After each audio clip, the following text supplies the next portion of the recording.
Salam, selamat pagi. Jumpa kembali di dalam renungan pagi Embun Surgawi Keluarga Immanuel Baptist Church.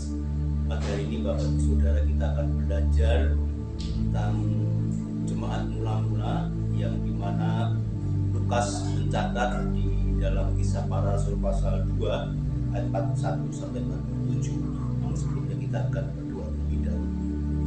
Dengan kuasa dan kasih Tuhan Yesus Kristus, Juru Selamat kami yang hidup, kami bersyukur menikmati hidup hari ini dengan anugerah kesehatan. Kami mohon perlindungan penyertaan Tuhan Yesus Kristus dalam aktivitas kami hari ini, agar apa yang kami lakukan, tanggung jawab yang Tuhan percayakan dalam aktivitas hari ini, Tuhan berkenan mengawal, memberkati, dan memberikan perlindungan sampai selesai di aktivitas hari ini. Kami percayakan dalam nama Yesus Kristus, firman yang kami sampaikan menjadi persenjataan rohani untuk kami menghidupi iman kami sebagai jemaat-Mu. Terima kasih Tuhan Yesus Kristus, terima kasih. Haleluya, amin. Lembaga Alkitab memberi judul cara hidup jemaat yang pertama dalam Kisah Para Rasul pasal 2 ayat 1 sampai 47. Namun dalam pembelajaran saya memberi tema yaitu jemaat mula-mula mendasari cara hidup iman umat Kristen. Dari kisah sejarah yang dicatat Lukas, di mana banyak pertimbangan, banyak filterisasi tentang kebenaran dari hasil kesaksian Lukas diserahkan, diberikan kepada Theophilus, dan sungguh-sungguh telah diteliti, dan kebenaran itu harus dicatat dan harus dibagikan kepada jemaat yang lainnya. Kiranya apa yang menjadi kesaksian Lukas dalam Kisah Para Rasul pada pagi hari ini kita menemukan sebagai umat Kristen yang dalam hidup imannya mendasari imannya seperti jemaat mula-mula. Ayat 1 berkata, orang-orang yang menerima perkataannya itu memberi diri dibaptis, dan pada hari itu jumlah mereka bertambah kira-kira 3.000 jiwa. Mereka bertekun dalam pengajaran rasul-rasul dan dalam persekutuan, dan mereka selalu berkumpul untuk memecahkan roti dan berdoa. Ini dikarenakan dari buah iman para murid yang secara khusus dibentuk, diajari Yesus Kristus, sehingga mereka menjadi rasul-rasul yang hebat. Dan ketika hari Pentakosta, Petrus yang menjadi pemimpin para rasul melakukan gebrakan khotbah yang dahsyat, bersaksi dengan runtut tentang Mesias yang dinantikan oleh umat yang ada di dunia pada masa itu, di mana mereka berkumpul dan mereka mendapatkan lidah-lidah roh Allah, pengetahuan yang dari Allah, sehingga Petrus bersaksi tentang kebenaran Yesus Kristus, sehingga banyak orang menerima perkataannya dan banyak orang percaya dan dibaptis.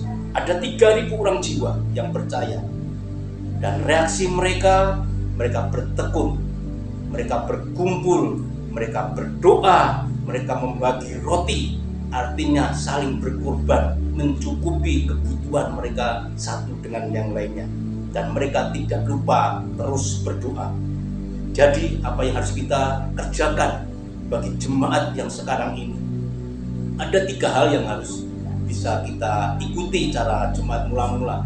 Yang pertama adalah mereka tetap bersatu, mereka mau berbagi, mereka mau saling mengasihi, dan mereka merasakan bahwa kepunyaan mereka bukan milik mereka sendiri, tapi patut dibagikan. Itu tercatat dalam ayat 43 sampai 45. Dan ini diulang oleh Lukas dalam Kisah Para Rasul pasal 4 ayat 32-35. Bagaimana cara hidup jemaat mula-mula? Mereka bertekun, mereka saling berbagi, mereka saling mengasihi, dan itu perlu dikerjakan dengan rutinitas, karena mereka pada masa itu mereka terintimidasi, dipersekusi, tapi oleh kegerakan Roh Kudus mereka yakin bahwa iman mereka harus bisa dibagikan, dan itu mereka kerjakan dengan ketekunan. Yang kedua, Bapak Saudara, mereka bertekun dengan sehati, mereka berkumpul dan mereka secara bergilir mengerjakan imannya. Bergilir itu berarti siap satu dengan yang lainnya, bergantian membagikan berkatnya, membagikan kepunyaannya untuk bisa dinikmati bagi orang lain, dan itu sesuai dengan keperluan masing-masing, dan mereka mengerjakan itu hari lepas hari. Ketekunan mereka lah yang harus kita tiru, rasa sehati mereka lah yang harus kita tiru, rasa berkorban, rasa memberi hati untuk bergilir menerima persekutuan bagi orang lain, bagi saudara seiman. Dan tak henti-hentinya itu dikerjakan dengan tulus hati, dengan memuji Allah, menggali firman Tuhan. Bapak Ibu Saudara yang saya kasih, poin yang ketiga yang harus bisa dikerjakan bagi jemaat sekarang, pengikut Kristus sekarang ini, iman yang harus dihidupi adalah kita harus membawa dampak atas komitmen iman kita, seperti yang tertulis di dalam ayat 46 dan 47b-a.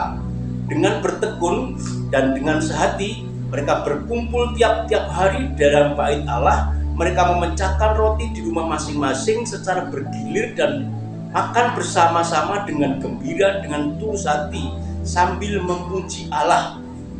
Kita mengunci kembali apa keteladanan mereka dan apa yang bisa kerjakan hari ini. Persekutuan-persekutuan kita yang kita kerjakan hari ini, tempat-tempat perintisan di mana 2-3 orang berkumpul, ajari mereka untuk bertekun, ajari mereka untuk menggali firman Tuhan, ajari mereka untuk saling berbagi dan siap saling memberi dengan menopang dan saling menguatkan. Kiranya apa yang kita kerjakan, bagian yang kita kerjakan dalam ayat 47b mengatakan, dan tiap-tiap hari Tuhan menambahi jumlah mereka dengan orang yang diselamatkan. Ini berarti bagian umat percaya mengerjakan dengan ketekunan, mengerjakan dengan tulus hati, mengerjakan dengan gembira dan tak henti-hentinya. Bagian itu harus kita hidupi, dan yakin percayalah bahwa Tuhan yang hidup, Yesus Kristus yang hidup, akan menambah jumlah-jumlah jiwa baru karena keteladanan kita, keserupaan kita yang mengerjakan firman Tuhan. Itulah yang menyenangkan hati Tuhan. Itulah firman Tuhan yang tidak pernah usang dan masih berlaku sampai saat ini. Mari kita kerjakan, mari kita hidupi iman kita agar Tuhan menambahi jiwa-jiwa baru, orang-orang yang diselamatkan melalui iman yang kita hidupi. Tuhan Yesus memberkati. Haleluya. Amin.